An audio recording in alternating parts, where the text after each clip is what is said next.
about great conversation, great beer, and great food. Whether in a bar in Budapest after the collapse of the Soviet Union, or a late night club in Tuscany, with Rebels in Chiapas, or a late night tavern in Chicago, or war-torn Bosnia, the best conversations were always over a bottle of beer. A hearty handshake, and an honest conversation. I'm W.C. Turk, Chicago author and activist. And I'm Brian Murray of revolutionandbeer.com. And I'm Chef AJ Francisco, and this is Revolution in Beer. I think the bar's open, boys. Let's hit it. Let's do it.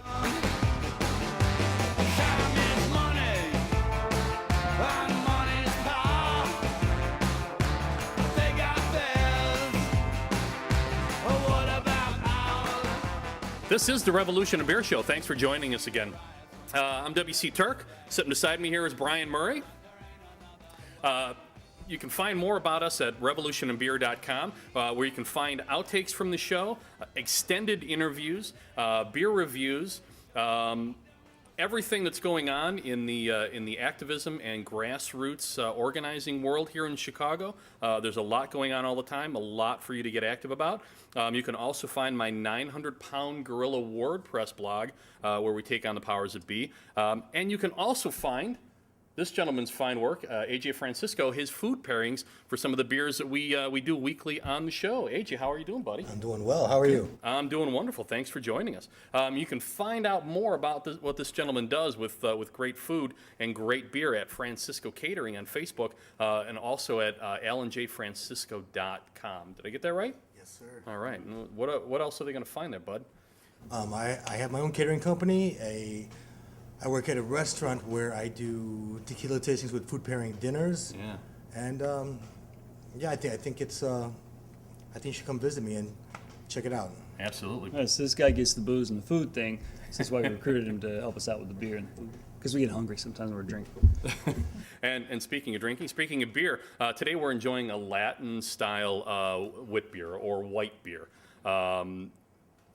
Aptly named for the yeast that's suspended in the beer. It's made with coriander, passion fruit, citrus. You taste a lot of exotic notes on it, and it's a lighter beer. It's crisp. I think again it's going to pair really well with the ceviche. Yeah.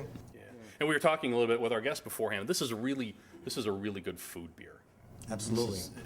I think it's a great warm weather beer. I think it's agreed. It's just perfect. The citrus in it is just perfect. And ceviche is just perfect for summer dining. I think so. Absolutely. And you made a good one, my friend. We actually got a little tease, a little sneak peek of that. So the pairings do work. I can testify to that. Yeah. Speaking of activism, because that's the other thing we do, Revolution in Beer. We did the beer. We're talking the revolution now. And to bring it home, we are told again and again that the state of Illinois is broke, and that the only ways to fix it are to raise taxes on families and individuals, or to cut benefits. To cut benefits for sector union employees, and that sector union, the union employees and the public sector employees, it's their pensions and their benefits that are the cause of the turmoil, I guess, in the state's finances. And then the other way, the other thing that we're told is the best way to bring jobs back to Illinois and to solve the financial crisis here is to cut corporate taxes in Illinois. And we pretty much reject that, I think. Yeah. There's no proof that it works. That's why. Yeah. Illinois has a 9.5% corporate tax. It's a flat rate. Whether or not corporations actually pay that is a whole other story. We're told that about the 1% in this country and how many taxes they pay, and if you have any sense of reality at all, that's a theoretical number. If you've got a very bad accountant or you're really dumb, you're paying the full amount. But most people don't pay that amount. There's deductions and there's charities. I know there's all sorts of subsidies for setting up precise. shop in various locations where they're getting parking for free. Yeah. They're getting all sorts of tax credits. And I'm sure we'll be hitting on this a little bit later, but in the state of Illinois, we have no way of knowing how much tax corporations are paying. There's simply no way for us to find out. So we're digging into that a little bit, and hopefully we'll be blowing that one open some more too. If it was true that low taxes would attract corporations. There would be more jobs in Michigan where the tax rate is between 4 and 6%. But we're seeing that Michigan is struggling very significantly.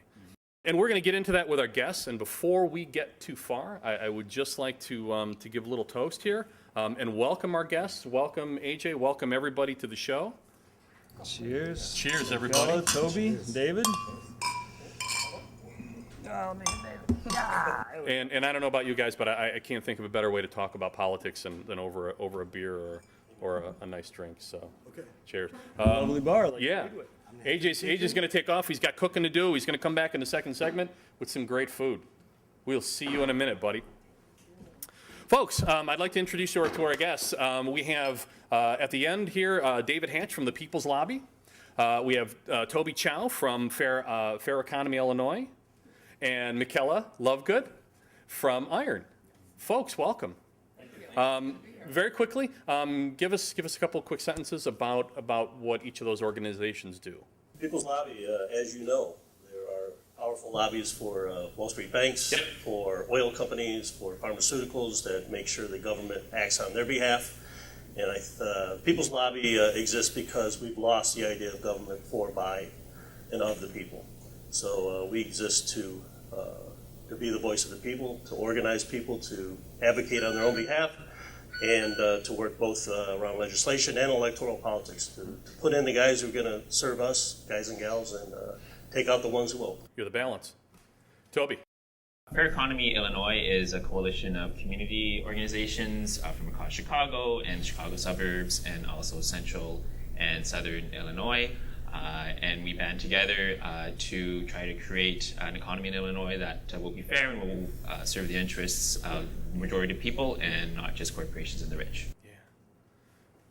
And IIRON is a regional power network, organizing network that brings together organizations throughout the city of Chicago as well as in Indiana to come together and to train leaders on how to build a powerful public life as well as to execute that power for the sake of the communities and the And work. you guys are active and everywhere. Yes. So there's a lot of untruths out there. There's a lot of bad information that's given out by a decidedly status quo or corporate or right-wing media. Reactionary. would be a little Reactionary more media, general. I suppose. And one of the things that we're told is this is the least business-friendly state in the union. The other thing that I hear regularly is this state taxes and regulates businesses out of the state. And I wanted to get your perspective on those two issues. No, absolutely not. I think you just mentioned that two-thirds of the corporations in Illinois pay zero taxes. So it's hard to imagine how you could have a more corporate-friendly state in Illinois. Not only do 2/3 of the corporations in Illinois not pay any corporate income tax to the state, but you can see the special tax breaks that corporations like CME Group and Sears got in 2011. Very unpopular, very poor rationale, but they got it through because they rule the state. This isn't a business unfriendly state, but big business rules the state. How is it that you all are tracking the tax rates and the tax expenditures for corporations? Because I understand that it's not so easy to actually get a hold of that information. So can you talk a little bit about kind of the steps that you take? Obviously, people can check out your organizations and your websites for a lot of this information, but how is it you go about putting this stuff together? Or determining exactly what corporations are paying or not paying in the state of Illinois. Well, we have information from state officials that 2/3 of Illinois corporations don't pay corporate income tax. That's information we got from the state. And there is some other information that you can get, which is that at the state income tax, so state tax revenue, 81% of it comes from individuals. Our income tax, the sales tax that we pay, and only 8% of Illinois' tax revenue comes from corporations. So that's information that we know. So it's a little bit of crime solving. You're actually kind of putting together the pieces to see where the holes exist. And what we don't know is how corporations get away with paying so little or even zero taxes to the state. That's what we don't know. I just wanted to make. We don't know their math. So it's not, this isn't hearsay information, this is really coming from officials. So when we hear that the state of Illinois is broke, we don't really know that. Well, that can mean two things, right? One is like, is the Illinois state government broke? And the answer is yeah. The Illinois state government's running a structural deficit, which is why we have all these cuts year after year after year, right? Yeah, So yeah. For this year's budget, there were cuts to education, cuts to mental health care, other forms of health care, and so on. For the budget for next year, Governor Quinn just proposed another $400 million in education cuts just for that year. And that's going to keep happening if the Illinois state government stays broke.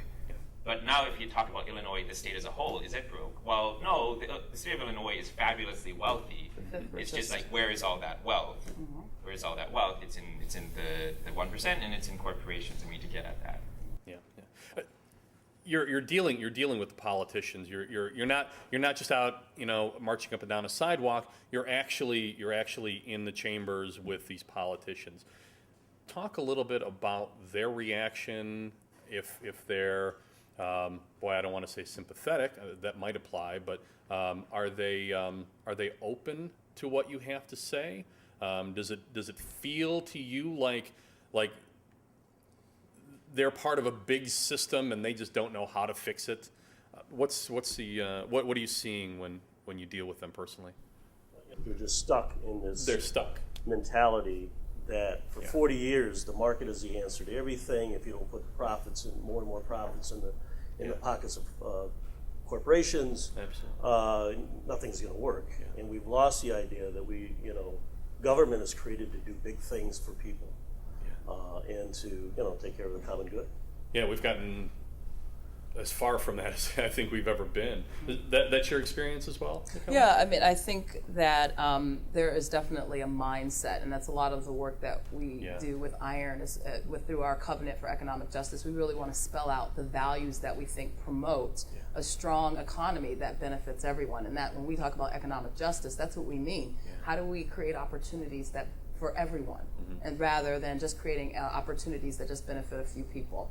And that's what we're seeing, and it's not something new. I mean, we've been seeing this over the last 30 years that progressively, and it's the same message. It hasn't worked over the last 30 years at all, but we keep hearing the same defense as though it's a new idea. We gotta give these companies incentives so that they'll bring in jobs. And even under the new Chicago administration, we're seeing new companies coming in, but they're bringing in jobs that don't actually affect the unemployment in the communities who need jobs most. Precisely. And so when we talk about economic, we have to make a shift in our minds, and that's true of elected officials, that's true of us all.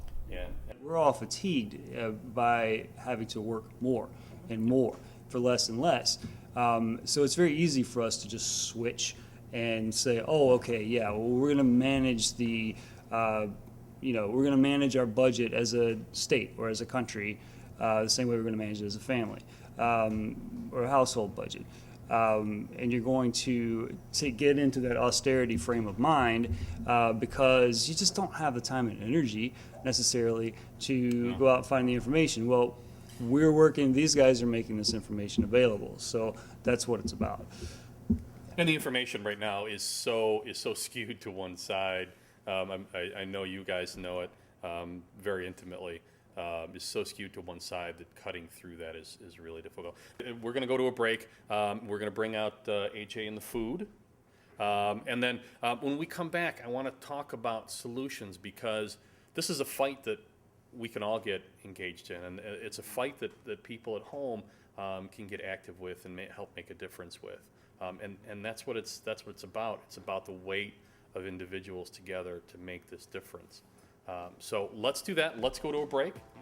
And we'll be right back with more Revolution in Beer. Our great guests, great food, great beer, and AJ Francisco. See you in a minute. Got no job, got no cash, going nowhere, I'm going fast.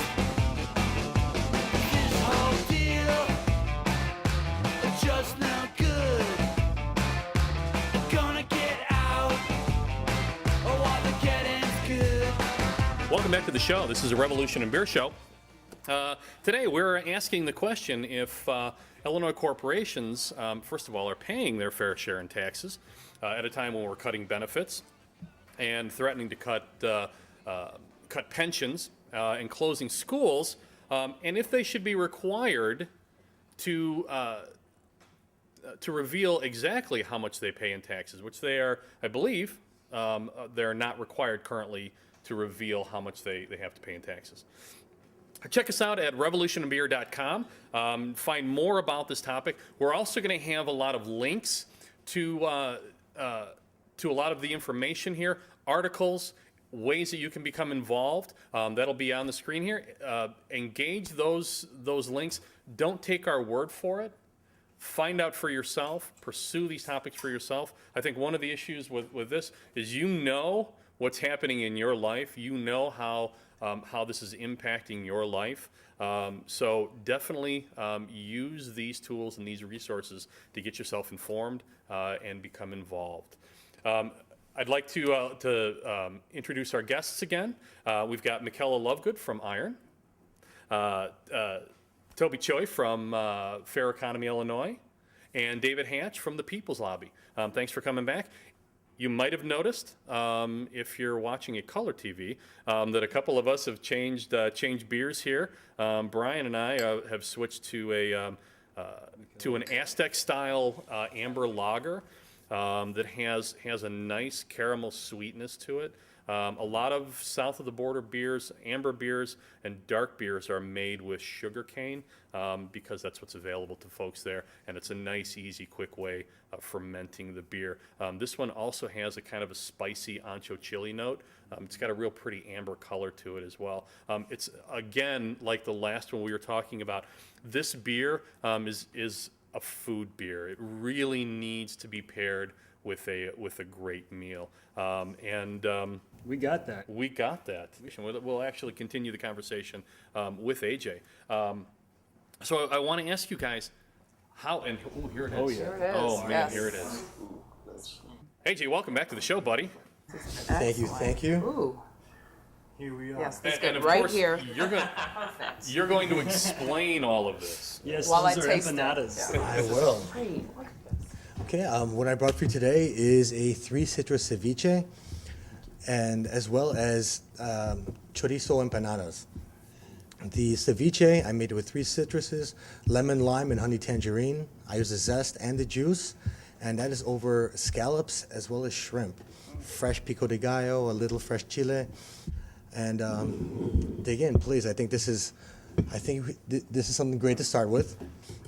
I think the beer has wonderful caramel notes. You taste hints of fig, raisin, Yes. and for that I put that in.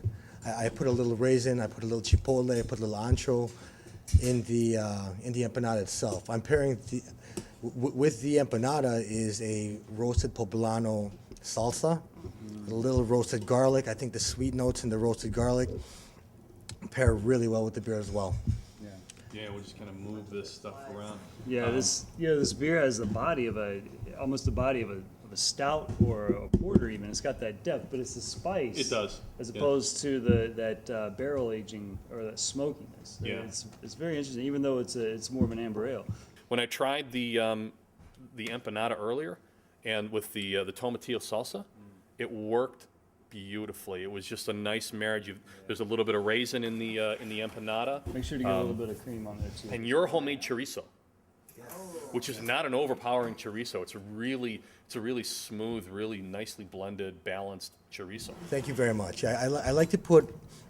I always like to put a little bit of heat, but not an aggressive heat. I like to kind of build up and get you in the back a little bit. And I think the beer does the same. I think you taste notes of chili in the very back of it, and there's a little bit of heat, but not too much. It's just present, but I think it's a great beer. I feel it's complex. It's rich.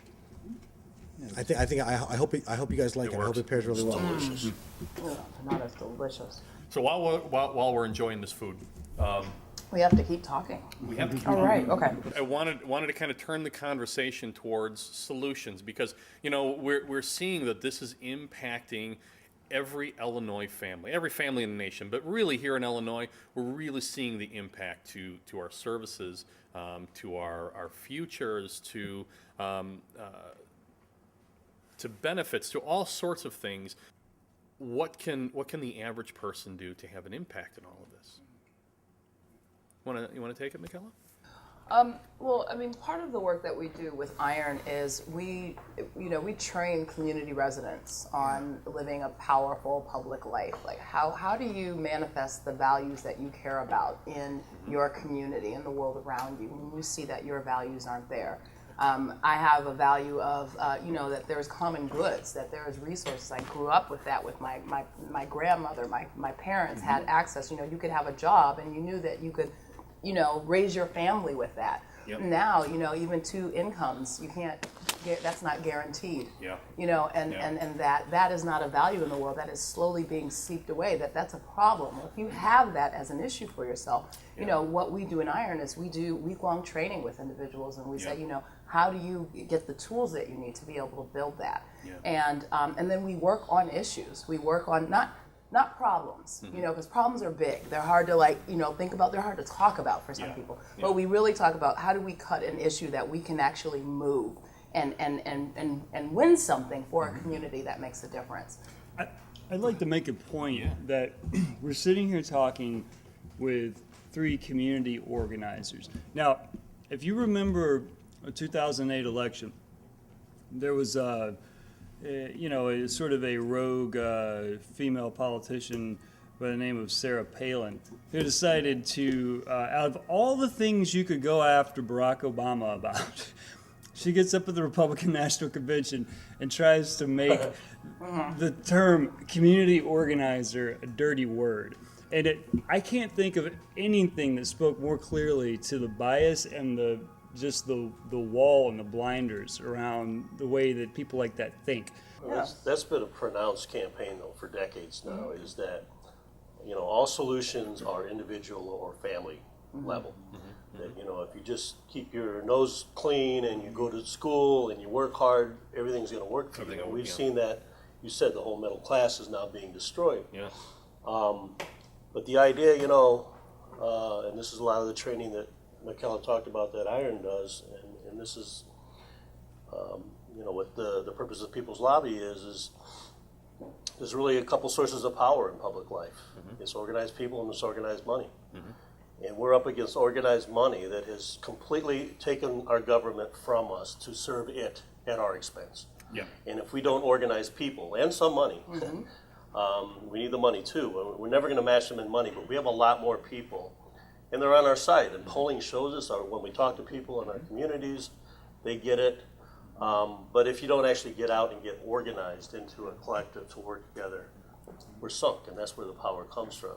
And the folks that are out there that are ticked off and just not figuring a way to do something about it, they got to get connected to an organization that does this stuff. Yeah. And when we took on, and I don't know, Toby, if you want to say more about this, back in the winter of 2012, when we took on and we had the action of Durbanville, and there was an intention to really push Senator Durbin that, no, this does not represent our values. It's cutting Social Security, cutting Medicaid, the impact that it's going to have women, children, seniors, but even the impact that it has on the diminishing middle class. These are things that, because this is there's such a sharp turn, that people expect, well, this is just how it's going to be. No, that's actually not how it's going to be. And so we got out in the streets, and demonstrated in front of Durbin. And what was very interesting is that we saw that Medicaid and Social Security were kind of taken off the docket, and we really felt like that was because people came together and collectively said, no, this is not okay. And the more we do that, the more successful we'll be, the more we will see our values we have a clear shot at having them manifest. But you need those people out in the street. Yeah, most definitely. I think the interesting thing for a lot of people is most people are sort of, I think part of it is a little bit of fear of, I don't know how to get involved, I don't know what to do.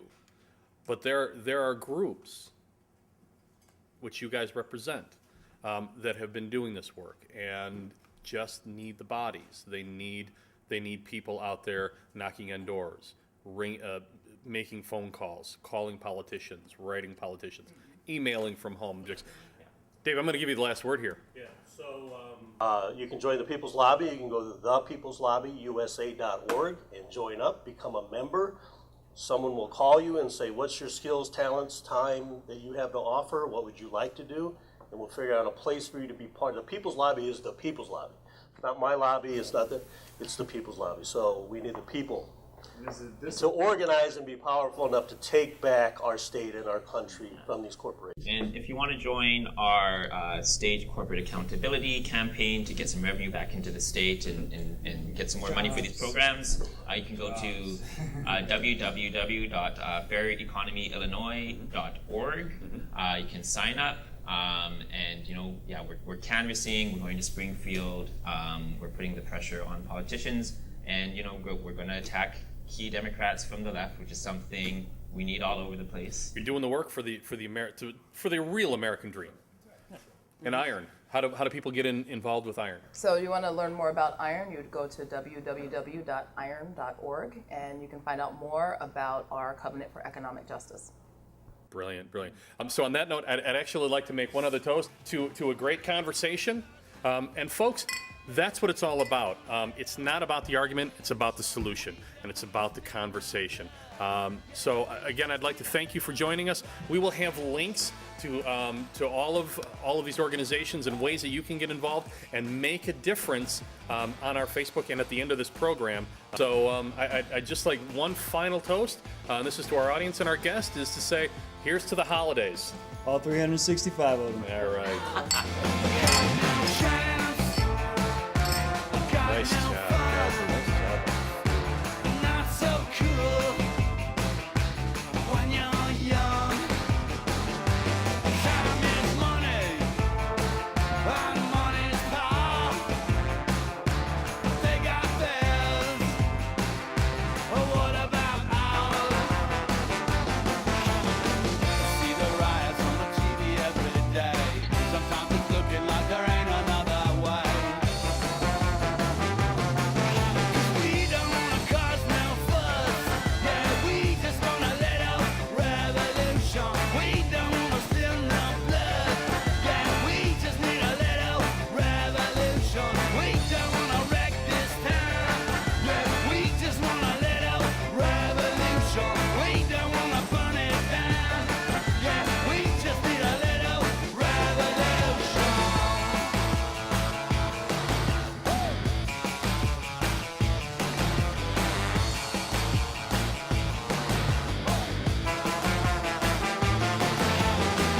You'll never know what it's like standing in my shoes. But if you come to me, you're gonna find a fighter. Your camera